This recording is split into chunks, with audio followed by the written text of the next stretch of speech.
this question we're just going to take a look at the 2012 higher level question B2.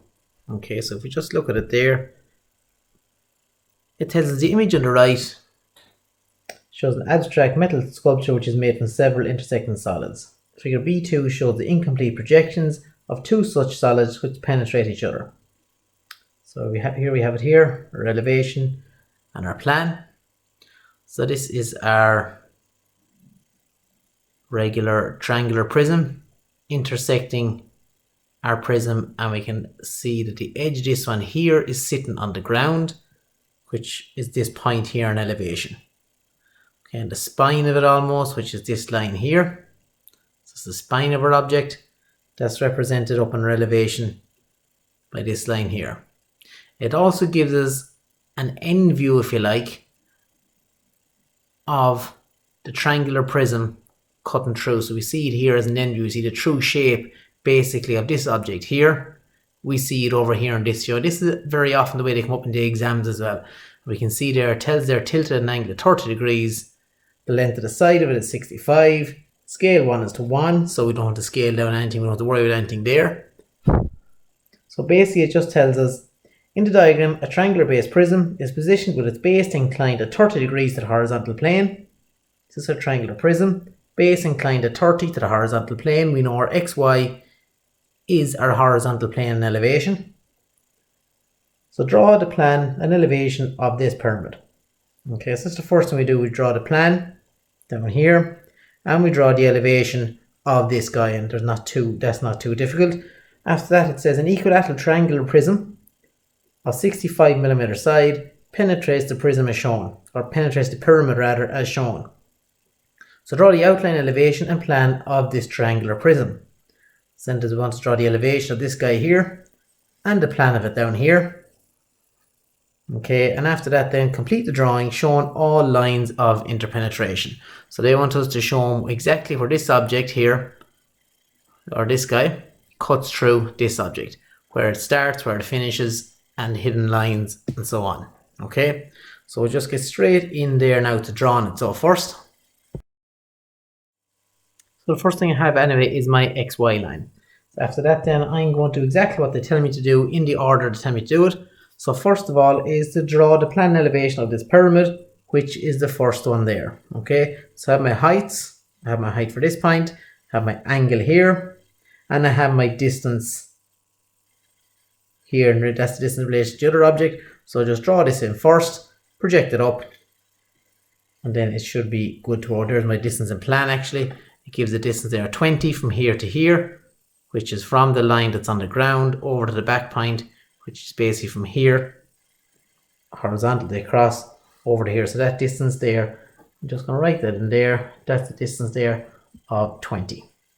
Okay, so there's not too much confusion in drawing that. So first of all, up at an angle of 30 degrees. Up at my angle of 30. And this finishes when it gets to a height of 60. So let's mark on a height of 60 mil. This is up to my 60 mil there.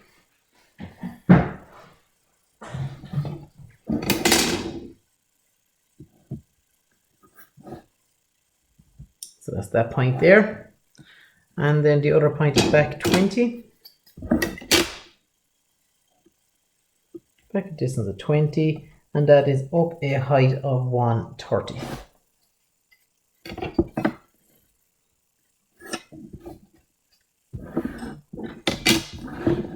I should have checked at the start that it would fit, and it just about does fit. So I'll just get away with it. So right there at the very tip of the page, I should have checked that initially starting off.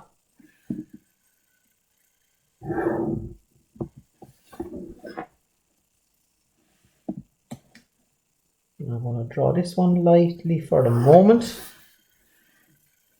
And now my other line is in already, so now I can drop that to plan.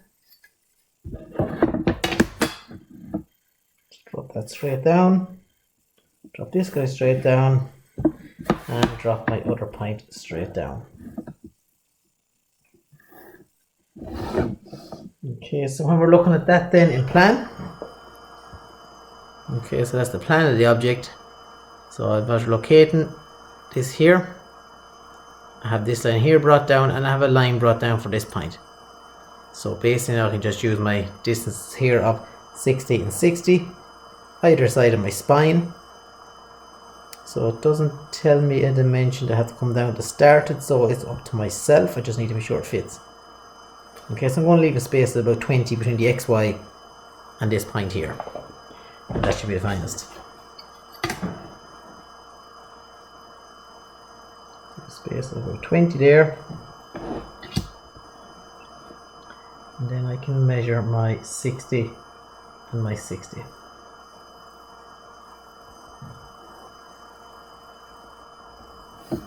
Okay.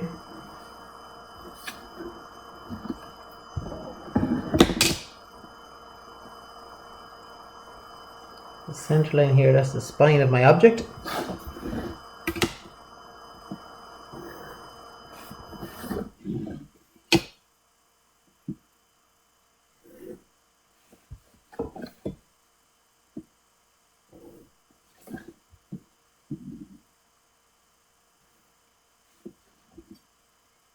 Okay, so there's part A done. Plan and elevation of that pyramid in the middle drawn. Now this is on the ground. I can't see it in plan, so it will be a dotted line.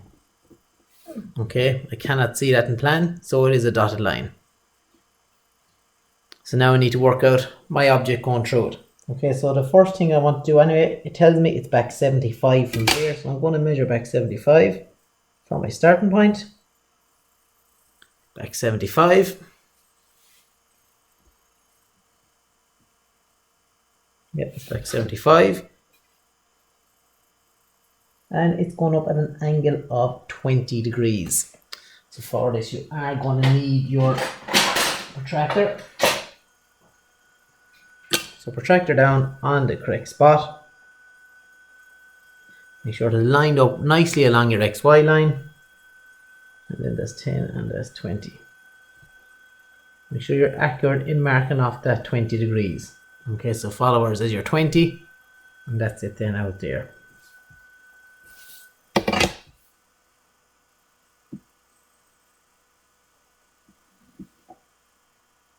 So lightly then drop my line like so. So that's going up at an angle there of 20 degrees.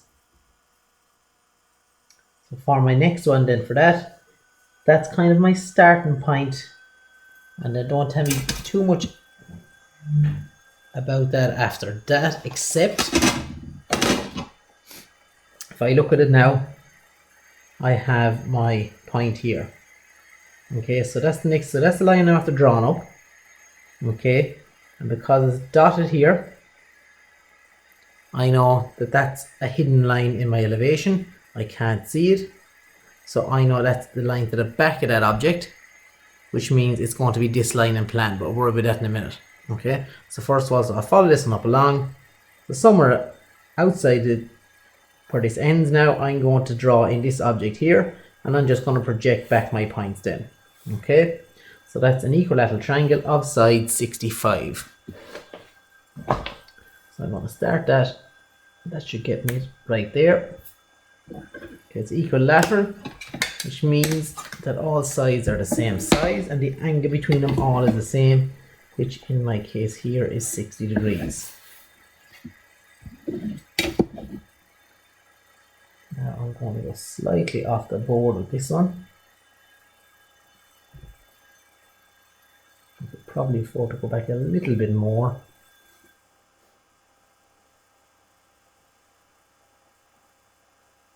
Going to go off anyways, so it doesn't really matter. Let's just make sure I'm accurate on my 65. Okay, so my next point then is going to be, after that, the next line is inclined to 30 degrees from a horizontal that would be there. So what I'm going to do is use my 30 degree set square.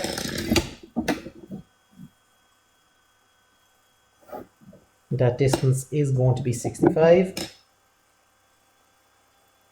So I'm just going to set my compass. So the angle my camera is at, it's awkward to work underneath it, so I'm just going to mark off 65 here.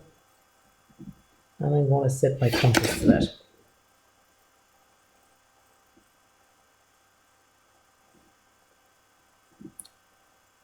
Just make sure it's accurate at 65.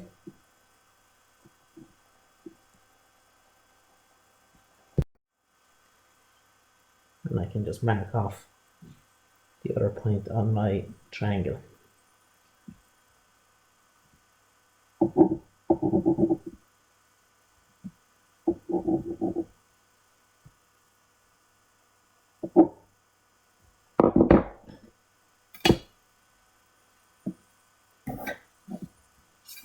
So that's my triangle drawn now. In that view, as I said, it did run off the board a little bit. I should have checked all that out at the start. So I'm now going to project those points back down along into my view, and they have to be going up then at 20 degrees. Okay, so you'll have to do your sliding set squares if you don't have your rolling ruler. Just take my rolling ruler and bring this one back down along.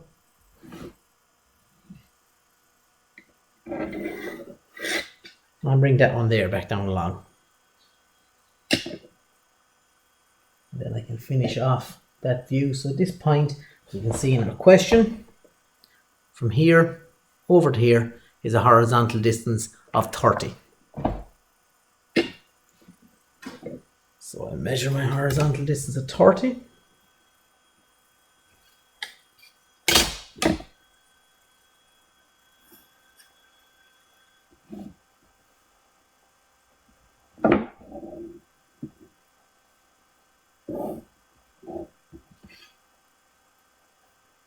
And that's the back edge of that equilateral prism that's cutting through it.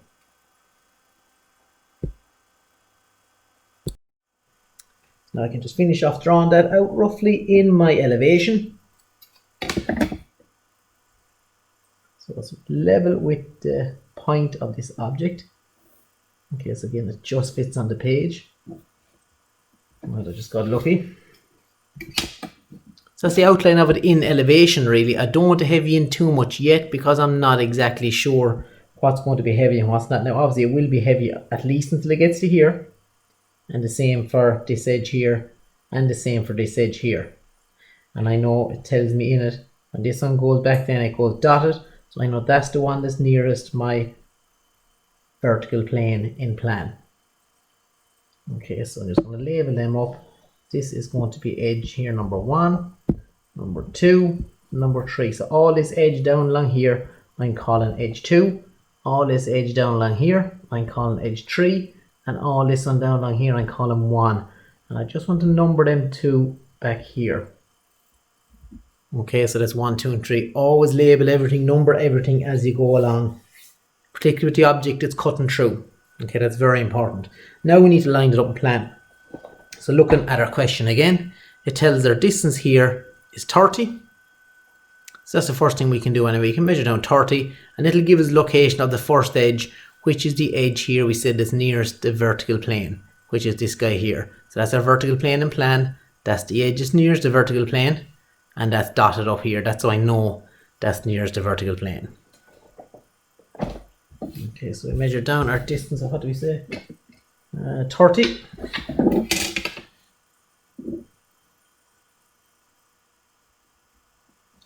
Distance of 30. So that gives me the location of the first edge of that object.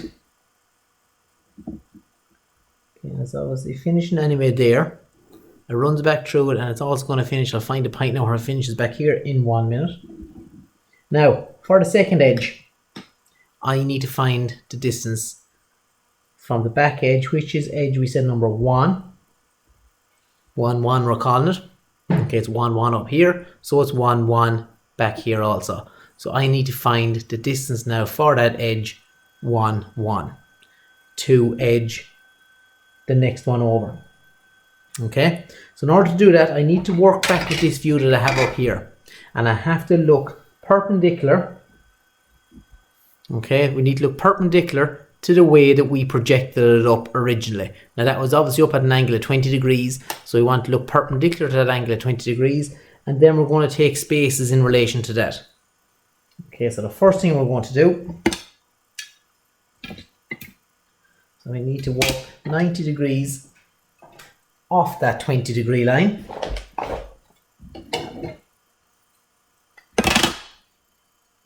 So line it up on my 20 degree line.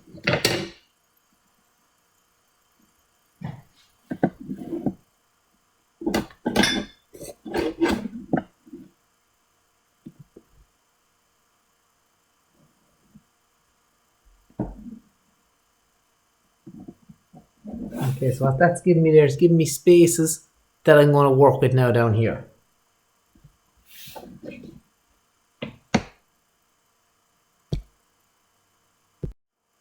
So I'm going to project up the 20 degree line. And so I'm going to be taking, that's going to be one space. I'm going to project this down as well, and that is going to be another one.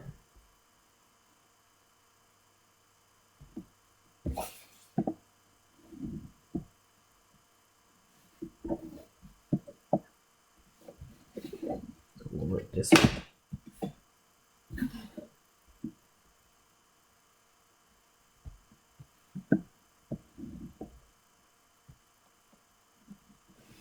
There's my spaces there now that I'm going to mark into my plan. So I have edge 1 going all the way along it. And from edge 1 to edge 2, as you're looking down on top, that there is your space. Okay, so you set your compass, get your space there, and mark it off down in your plan. And we do the same from 2 to 3. Take our distance and mark it off.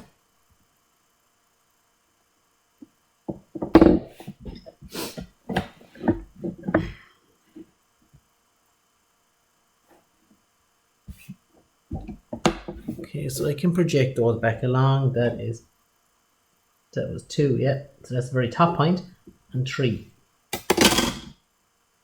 Project that back along. Project that one back along. So that's edge 2. This is edge 3, 3. Okay. So now I have them all lined in. Back points, easy enough to find. So I'm just going to do that straight off. Okay. So obviously this is point 2 up here. We can just drop that straight down. Where it hits line 2 down here, that's obviously that point. So that's point 2. And point 1. Just drop that straight down. And for point 3, we can just drop that again straight down. Okay, so that is point 1, point 2, point 3. We can join those straight up. So this is what this object looks like in plan. Of course, all that is seen. None of it is hidden. We're looking straight down top of it. So that's that object there. And these obviously run in until they hit this back surface here. Okay, so that is a back surface there of that object. It's obviously hidden away from us, we can't see it because it's sloping in the way here. So when we're looking straight down in plan, it's all away from us, we can't see it. Okay, but we can see here exactly, because there's an edge here, we can see exactly where edge 2 crashes into it. So we can drop that straight down and locate that in plan. So edge 2 cuts into that back surface at this point here. So that's the point of it right in there, right inside my object in there. Okay, and we can do the same for 3. And we can do the very same for 1. Okay, now all of these points are hidden, or all of these lines that they make are hidden rather. So that's one surface on our object between line 1 and line 2. So that's going to create a line here on the back of that. Now that's hidden detail that is not seen. And then from 2 to 3. And obviously then 1 goes back to 3 along here, or 3 goes to 1, whatever way you want to call it.